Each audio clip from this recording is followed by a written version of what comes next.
முன்னாடி தான் நல்லா தேய்ச்சி கழுவணும். அப்புறம் நகம் விட்டுறேன். கைக்குள்ள நம்ம வச்சுக்குவோம். கைக்குள்ள என்னென்ன மெத்தட்ல நம்ம கைக்குவோம், என்னென்ன முறை இருக்கு கைக்குள்ள போடுறது, எந்தெந்த இடத்துல நம்ம தேய்ச்சி கழுவணும். நகத்துக்கு மேலே இங்கிட்டு அப்புறம் இந்த இடத்துல நடுவில் இந்த மாதிரிலாம் தேய்ச்சி கழுவணும். ஒரு 6 மெத்தட் இருக்கு சரியா, 6 ஸ்டெப் இருக்கு எப்படி கழுவணும் அப்படின்னா.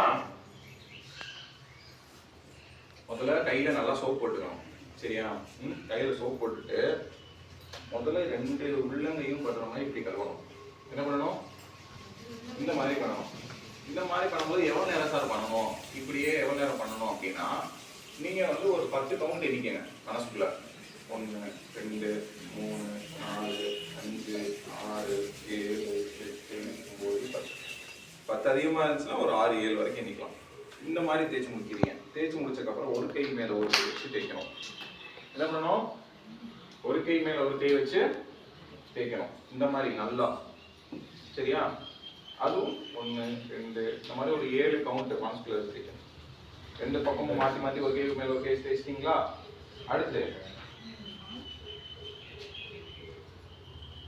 இந்த மாதிரி தேய்க்கலாம், இப்படியும் தேய்க்கலாம்.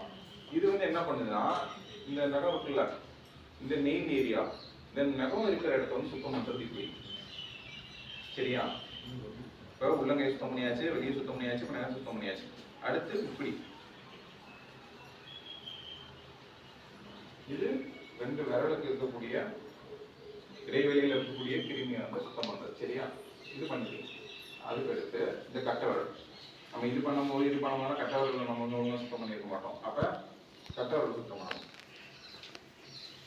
2 கட்டை விரலையும் சுத்தம் பண்ணணும். கட்டை விரல் சுத்தம் பண்ணி முடிச்சுட்டு இது முடியும் முழுசா அப்படி கையை தேய்ச்சி கழுவோம் சரியா. தேய்ச்சி கழுவிட்டு தண்ணீரா கழுவிட வேண்டியதான். கட்டிட்டீங்களா எல்லாத்தையும் எப்படி கழுவுறதுங்க. சரி, ஹேண்ட் வாஷ் பண்ணிட்டீங்க, பல் விளக்கியாச்சு, தண்ணி குடிச்சாச்சு, கழிப்பறையில போயாச்சு, கை கழுவியாச்சு. அடுத்து குளிக்கிறோம்.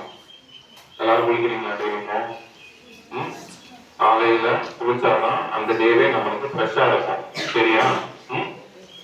ஓகே, ஏன் குளிக்கணும் அப்படின்னா, அதுக்கு வந்து அறிவியல் ரீதியா ஒரு கருத்து என்ன அப்படின்னா, நம்ம தூங்கும் போது நம்ம பாடியோட உஷ்ணம் வந்து அதிகமாகும். என்னாகும், பாடியோட டெம்பரேச்சர் வந்து அதிகமாகும். இப்ப காலையில எழுந்திரிச்சு அதை கூல் பண்ணணும், பிளஸ் நம்ம சுத்தப்படுத்திக்கிறதுக்கும் சேர்த்து நம்ம குளிக்கிறோம். சரி, குளிச்சிட்டீங்க, யூனிஃபார்ம் போட்டீங்க, குளிச்சு முடிச்சுட்டு டைம் சில பேர் வந்து எல்லாத்தையும் சீக்கிரம் பண்ணி முடிச்சிட்டீங்க, 5 மணிக்கு எழுதிட்டீங்கன்னா ஒரு 6 மணிக்குள்ள இப்ப நான் சொன்ன வேலை எல்லாத்தையும் பண்ணி முடிச்சு குளிச்சிடலாம்.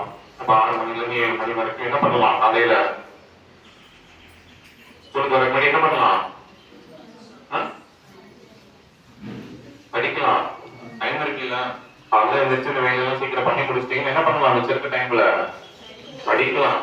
காலையில படிக்கும் போது காலையில தூங்கி எந்திரிச்சிட்டீங்க, உங்க மூளை வந்து நல்ல ஆக்டிவா இருக்கும். பிரெயின் எப்படி இருக்கும், நல்ல ஆக்டிவா இருக்கும். அப்ப நீங்க காலையில என்னதான் படிக்கிறீங்களோ அது உங்களுக்கு ஈஸியா உங்களோட மூளையில போய் பதியும். உங்களுக்கு மெமரியோட ப்ராசஸ் வந்து கொஞ்சம் ஃபாஸ்டா இருக்கும். காலையில ஏர்லி மார்னிங் நல்லா ரெஸ்ட் எடுத்துட்டு நீங்க எந்திரிக்கிறீங்க, பிளட் சர்க்குலேஷன் கொஞ்சம் அதிகமா இருக்கும். ஸோ வந்து நீங்க அப்ப காலையில என்ன படிக்கிறீங்களோ அது நீங்க ஈஸியா படிச்சிடலாம். மத்தியானம் ஒரு கொஸ்டின் படிக்கிறது உங்களுக்கு ஒரு 10 நிமிஷம் ஆச்சுன்னா, காலையில எழுந்திரிச்சு படிச்சீங்கன்னா 5 நிமிஷத்துல படிச்சு முடிச்சிடலாம். ஸோ இப்ப காலையில சீக்கிரம் எழுந்திரிச்சு நான் சொன்ன வேலைகள்லாம் பண்ணிட்டு என்ன பண்ணலாம், படிக்கலாம். அதுதான் நம்மளுக்கு ரொம்ப கஷ்டம்.